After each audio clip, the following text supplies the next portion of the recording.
धरती के नीचे कहीं गहरे एक प्राचीन द्वार धीरे धीरे खुल रहा था। उसके भीतर से नीली और काली रोशनी बाहर फैल रही थी। रावण के 10 चेहरे एक साथ मुस्कुराए। यहीं से शुरुआत होगी। जैसे ही प्राचीन द्वार पूरी तरह खुला, भीतर से एक सिहरन उठी। नीली और काली लपटें हवा में फैल गईं।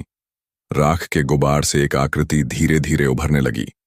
वह न तो देवता जैसी थी, न ही दानव जैसी। उसका चेहरा बार बार बदलता, कभी औरत, कभी बूढ़ा, कभी जवान योद्धा। उसकी आंखें धुंधली थीं, जैसे उनमें झूठ और छल की 1000 कहानियां दबी हों। मुझे पहचानते हो रावण? वह आवाज कानों में नहीं, सीधे आत्मा में गूंजी। रावण के 10 चेहरे एक साथ गंभीर हो उठे। उसकी आंखों में घृणा झलक रही थी। तुम्हारी चालों और तुम्हारे छल से मैंने हमेशा दूरी बनाई। तुम्हारी काली शक्तियों से मुझे घिन आती है। लेकिन वह परछाई हंस पड़ी। उसकी हंसी इतनी ठंडी थी कि सिंहासन कक्ष की दीवारें भी कांप उठीं। और आज वही शक्ति तुम्हें बचाएगी। देवताओं ने तेरी ताकत छीनी है। तेरे पुराने साथी अभी सिर्फ परछाइयां हैं। अगर फिर से साम्राज्य चाहिए तो मुझे स्वीकार करना होगा। रावण के हाथ मुट्ठी में बंध गए। उसकी गर्दनें एक साथ गरजीं, मुझे तुम्हारी जरूरत नहीं। लेकिन तभी द्वार से निकलती काली लपटें पूरे सिंहासन कक्ष में फैल गईं। रावण की सांस भारी हो गई। उसकी आंखों के सामने अपने पुराने साम्राज्य के दृश्य तैरने लगे। सोने की लंका, उसकी सेना, उसका सिंहासन, और फिर सब राख में बदल गया। उस परछाई ने फुसफुसाया, मुझे ठुकराओगे तो फिर से सब खो दोगे।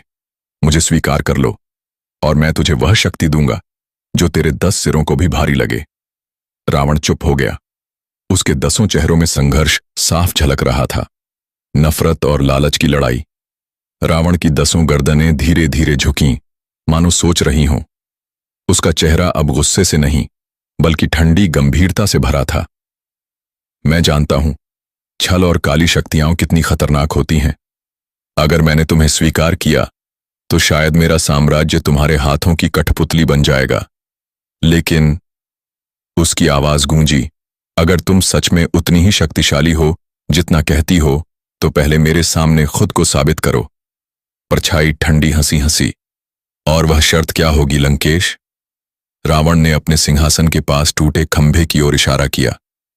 लंका की गहराइयों में एक दानव बंद है। वह दानव मेरी ही हार के समय भागकर अंधकार में छिप गया था। वह अब तक जीवित है और मेरी सत्ता का मजाक उड़ाता है। अगर तुम सच में इतनी महान हो तो उस दानव को मेरे सामने लाकर गिराओ। तभी मैं मानूंगा कि तुम्हारी शक्ति मेरे साम्राज्य के योग्य है। परछाई की आंखें धुंधली रोशनी